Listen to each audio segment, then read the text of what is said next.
Well, here we are. Another week later, we're still alive and still cooking. Hi, everybody. Welcome to the Friday afternoon edition of the Really Live Green Rush Business of Cannabis talk show that we produce here at Pro Cannabis Media. I'm Jimmy Young, the founder of Pro Cannabis Media. So happy to be with you again, back in our world headquarters of Clinton, Massachusetts. And we also are very happy and proud that we were able to do about 4 hours worth of live interviews from the floor of the Javits Center in New York at last week's CWCB Expo. I want to thank Christine Iannuzzi and her entire team out there in New York City. And I got to tell you, it is the Big Apple, and it was a lot of people there, and it was a lot of fun and a lot of new people too, because that New York market is just starting to show signs of, well, let's say growth and also early growth issues.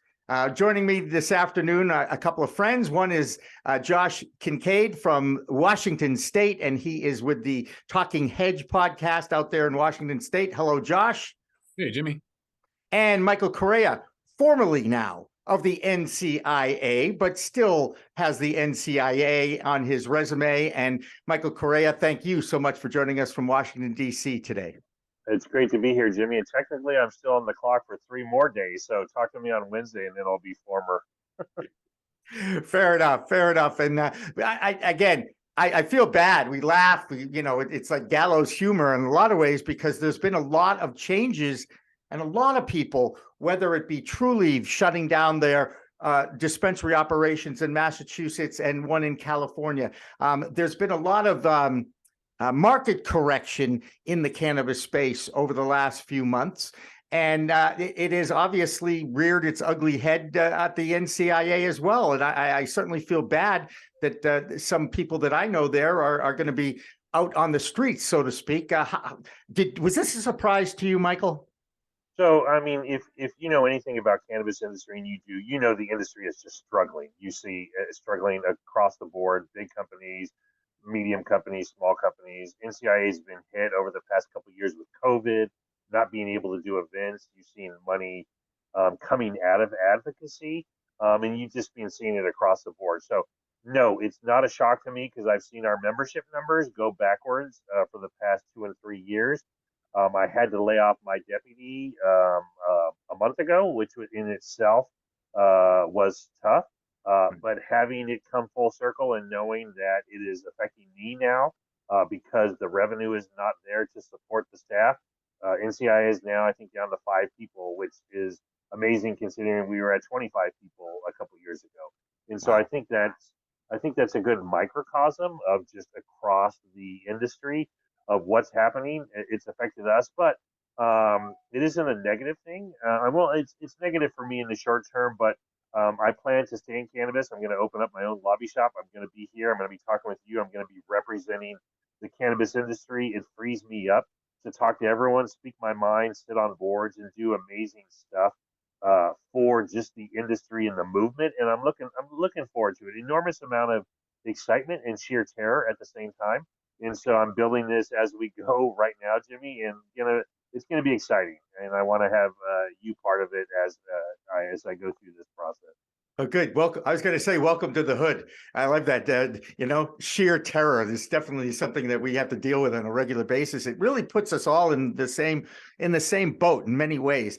Josh, from your perspective, out on the West Coast in Washington State, one of the first 2 states to go legal. What is it, 2015 maybe?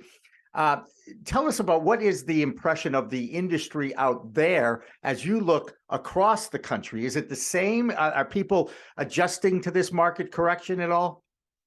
The East Coast is living through the West Coast memes as we speak. Yeah. So you guys are just going through the same thing without even realizing it. There's a lot to be learned, and apparently nobody's learned any of it.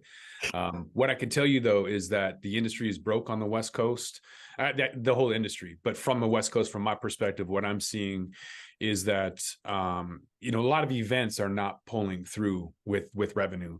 So some are breaking even, some are losing money, depending on what type of cannabis event it is. There's a charity, a completely non-cannabis related. I'm going to a Seahawk golf tournament in Eastern Washington at this resort called Lake Chelan.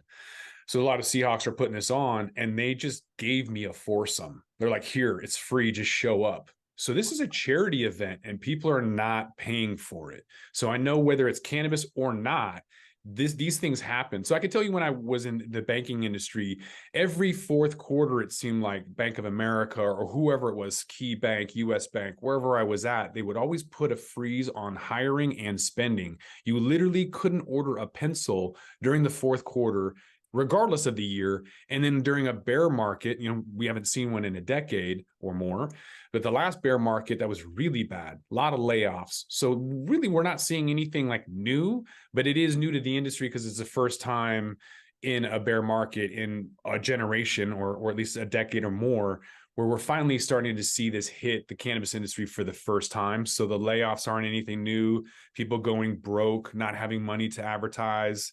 All of those things are maybe a shock to those who have been in the industry for the last 10 years. But if you look outside the industry, this is fairly normal within the economic parameters, I guess you could say.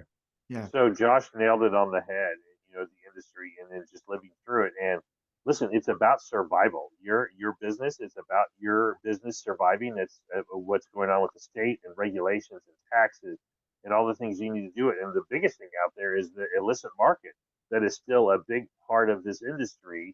And so when you as a business are struggling, you have to make tough choices. And maybe those tough choices aren't in advocacy at the federal level, or aren't in joining trade associations. As important as it is, you just maybe don't have the means to do something like that. And you are seeing it across the boards. And what Josh is saying out west is coming out east. And, I think there was a lot of, if you go back in the time machine to January 2020, 21, there was an enormous amount of excitement with Democrats taking over Congress. You saw stocks at their all-time high because they thought they could get something incrementally done, save something. It never materialized. And so there was a pullback, I think.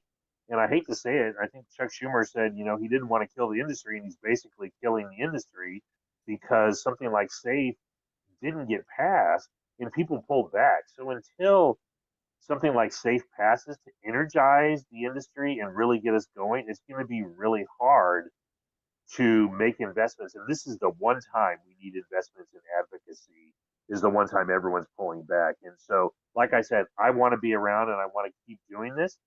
It's important. The voice needs to be heard on the Hill. But it is a very tough time. And anyone that's lived through recessions knows that they end and knows that it's going to be brighter. It's just right now is at a low point for the cannabis industry. Michael, I spew these thoughts a lot, opinions, as I look back and I look at the various movements over the last few years. And, you can look at the glasses half full or half empty, depending on how you look at it. You've got 23 legal states now. And you've got to think that with a downturn of the economy outside of the cannabis space, I mean, it's not like the cannabis space is unique, because the whole economy right now is at a downturn. And Josh, you mentioned a bear market. So, but wouldn't it be wouldn't it be a good fix if they just descheduled, if they just made one move at the federal level to somehow or other kind of jumpstart what exists in those 23 legal states right now? Wouldn't that have an impact on the overall economy too? In other words, it could almost start it. You know what I mean? It could almost be a catalyst to get it going in the right direction again. Yeah, I think unleashing the potential. I mean, I've seen the data. It's markets of 20, 30, 50, $75 billion, being able to unleash that, tax it, regulate it. But, I wish it could just be about Congress delisting or the federal, the administration delisting. There is the day, what happens when the dog catches the car? Then what do you do? And so what does regulations mean? The administration is going through this now. They're having stakeholder meetings. What is a proper schedule, and what the FDA thinks is going to be different than what you and I think. We all know this should be delisted, but they're a government regulatory body, and they deal with drugs, bringing drugs to market. And so they're going to look at cannabis one way. It's our job as advocates to look at another way and keep educating them and getting the public engaged on this issue. before it gets forgotten. But I think once you unleash this industry, I mean, think about the jobs that would be created. Think about the small businesses that would be created in the industry. Yes, I do agree with you. You look at what tech has gone through with all the layoffs. That's affecting. I think most of America has built in that we're in a recession, and they've already laid off who they're going to lay off. It's now affecting cannabis for a multiple of reasons. Uh, so, but isn't there a baby step in here? I mean, I really think the government, and I'm going to put the feds, the states, and even local and town governments have done a great job of making it as difficult as possible to get into the industry. Just to start, just whether you get a license or you're dealing with the industry, you're doing business with the industry, everything is in place to make it as difficult as possible. It's almost like they're testing the resolve of the people that are passionate about the cause. Well, you mentioned baby steps. Baby step is something like passing and say thank you. That's an enormous baby step.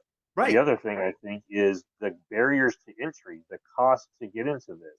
It isn't just a normal industry. This is an industry that's been illegal for 50, 80, 100 years, that the illicit market has been around. Getting rid of the illicit market is different than just taxing and regulating a commodity. And so you look at a state like Oklahoma, sort of the wild, wild west, where it's a low barrier to entry, and that's all going to price out because there's going to be too many cultivators, too many this, too many that. It's all going to price out because they're not going to make money. But guess what? It is the wild west, and there's opportunity for someone with a great idea who's entrepreneurial to maybe build up something great versus a different state that may have a very high regulatory model that takes millions of dollars to get involved. I don't have $1 million. Maybe you have $1 million, Jimmy. But or Josh, maybe you guys are just rolling in dough to where you can do this. You need to be able to create something and where the barriers to entry are very low as this, it's an emerging market and let it grow versus a mature market. Later on, let's deal with cannabis 10, 20, 30, 50 years later. But right now, we have to treat it like it's a brand new emerging market, which is going to be different in the future. Yeah. I get so frustrated when I talk to people like last week in New York. And New York, God love that everybody's trying to do it the right way. Everybody's trying to come up with the perfect rollout of this industry. New York, of course, tries to tie it, and Chuck Schumer with the expungement of records and social equity opportunities. And it's almost like a lot of people want to do it the right way, but nobody's come up with what that right way is. So I just wonder, perhaps the state-by-state model is not exactly working the right way either. And I don't have any idea on where we can go beyond that, but no state has gotten it right yet. And I know, and Washington State probably is the best example of this, Josh, isn't it? 10 years on. So I'll tell you what, in 2015, I joined a committee to overturn the felony on maintaining and operating a cannabis lounge. And I wrote the bill, finally 2019, submitted it, had a senator, a House Rep Kloba was going to sponsor it. Then COVID hit. Now they want to dissect that bill out of convenience and push just what works for them, which is to have an event, temporary pop-up, temporary license. So when you say, oh, let's just push something out in New York, let's just get this done and then we'll go back and change it. Nah, a decade later in Washington, we're still screwed. 10 years later, we still have, 8 years almost, we still have issues with this cannabis lounge, and it's not going to get fixed in the next couple of years. So you're going to want to do that right. And I think maybe the way is to look outside the box, because caffeine with coffee is psychoactive, but there's Department of Ag that you deal with, not the Liquor and Cannabis Board. So if we don't even really worry about the milligrams of a psychoactive ingredient like caffeine, why can't we get behind that with the Department of Ag and have another psychoactive component called cannabis? And I'll tell you the reason why we can't. And it's simple. You said, well, why aren't we moving forward at the legislative level, at the government level? And I'll tell you, is because it's not additional revenue. It's not additional taxes. It's more of a substitution. There will be minor improvements with taxes, but what you're going to see is a massive decrease in alcohol taxes and sales. And there's lobbyists pushing against that. You see see that in every single state that has a rollout. There's a decreased number of DUIs, decreased number of alcohol, decreased number of taxes coming from alcohol. Washington State just surpassed tax revenue of cannabis over alcohol for the first time. And that's a really scary situation for the alcohol companies. Then you have paper. Big Timber doesn't want hemp to replace them. That goes way, way back to the very beginnings of prohibition. Then you have Big Pharma. They don't want cannabis in there. And then plastic company. I could keep going on. Plastic doesn't want hemp. Plastic doesn't want their anything to be substituted. So there are mergers, buyouts, opportunities. But when you talk about increase, it's not going to just come out of nowhere and be an additional revenue source. It has to come from somewhere. And you're going to take money from the plastic companies, from Big Pharma, from alcohol, from all these other companies. And there's lobbyists saying, nah, we're not moving fast on that yet. So they will eventually, and then those big companies will just go buy those cannabis entities to help them. Then there'll be mergers and stuff. But there's big pushback at the federal level because they're all owned by lobbyists. I don't care if they're a Democrat or a Republican. The only difference between the two is how fast the individual's been at the need of lobbyists. Okay, Michael, your turn. One, I agree. I agree with everything, and even throwing lobbyists under the bus, even though I am a lobbyist. And he is so true that you just can't legalize cannabis and create this on a whim. There are other industries that it affects, and you mentioned the state models. Here's my perspective: there's no one regulatory model that's perfect. And the last thing I want is a one size fits all, because if you put a shitty executive in front of that, you're going to get a bad result. I would rather have 50 different regulatory models, because if one works, the others can see what works and what doesn't. And you mentioned, New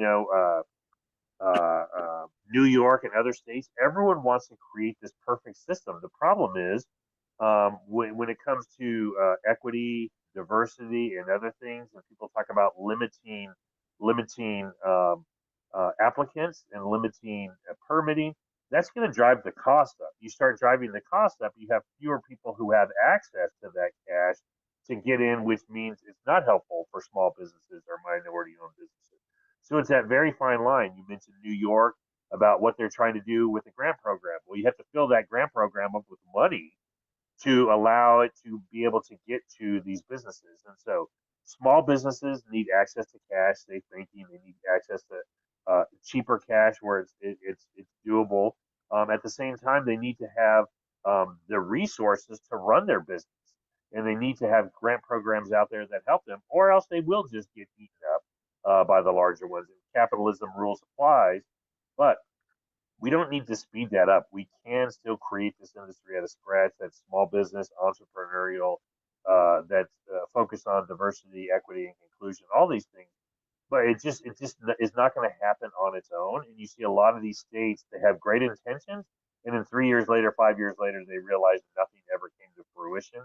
And so that's something, I don't want to repeat that at the federal level, but it means you need to be engaged. It means you need to be active, and thus where advocacy money is going down, it's a lot harder to represent those industries, because other regulated industries out there, whether it's pharma or whether it's tobacco or alcohol or something, they're out there and they're talking about cannabis.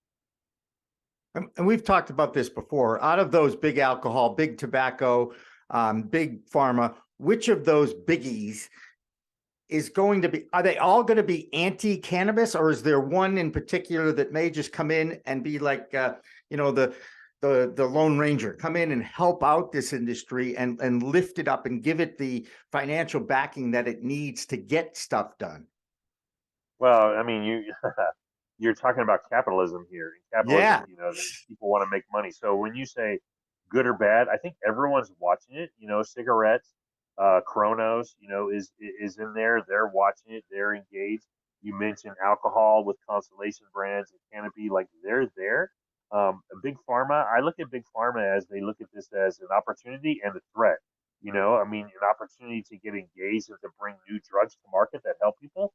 The threat meaning, if you are on cannabis, maybe you are not taking opioids like you were before. And so therefore that is a major source of revenue for pharma, to where they want to make money. And I hate to say it, if that is you using opioids, how do you get off that? That's going to hurt their bottom line.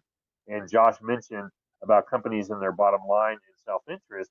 Everyone's there. I don't think they're opposed to it. I don't think they're trying to stop it, but everyone definitely has an angle on, how they look best the day after legalization and how they're best positioned with legalization, and they are trying to get to that outcome versus good or bad or stopping or what have you. And Josh mentioned lobbyists. You know, you're a bad lobbyist if you don't represent your interests. My job is to represent interests, and those interests tend to be on the small business and the cause. But if I were representing larger MSOs, I mean, I would try to be good at my job and do my job to represent those interests. I just hope people who care about this issue and care about doing it right and want the good outcome support people like me and the cause. So we have a voice at the table versus the voice of the table is alcohol and pharma, and cigarettes, and bigger operators. Because you will get legalization, it'll just be skewed towards them. If you look back historically at some of the states that have legal, vibrant cannabis economies, if you will, and I don't know if you could pick which state is doing it right the most successfully or not. I don't know if it's Arizona or if it's Michigan, or everybody has issues with it for sure. But it seems to me that decriminalization has been introduced at the state level before legalization enters into a regulatory market. If you look back on the history, pretty much every state that is adult use legal started with a decrim step first. Shouldn't the federal government understand that at least? And even if that is the first, you used to call it low-hanging fruit. If that is really what has to happen first, isn't that where all the efforts should go? Well, that's what Joe Biden's announcement was, in October. Right. And basically, listen, nobody should be getting arrested for, cannabis small possession. Trafficking is a completely different issue. Right. To where no one, the states are going in that direction. So decrim is very popular because so many people are consuming this product. The last thing they want is you get arrested for consuming it, but I don't. Right. And we're, a lot of local police forces are going through this now, to where, yes, it should be a given. No one should get arrested for this. And I think that's the first step. The second step is, should we be legalizing and what should it be looking like? But I think that first step is mostly universal, but there could be some, local jurisdictions out there that still want to arrest people for small possession, which is it's horrible. Power and money seems to be the theme in the chat room right now on our YouTube channel. And Michael, you mentioned capitalism. Josh, you've been in this space for a lot longer than I have, for sure. How do you manage power and money?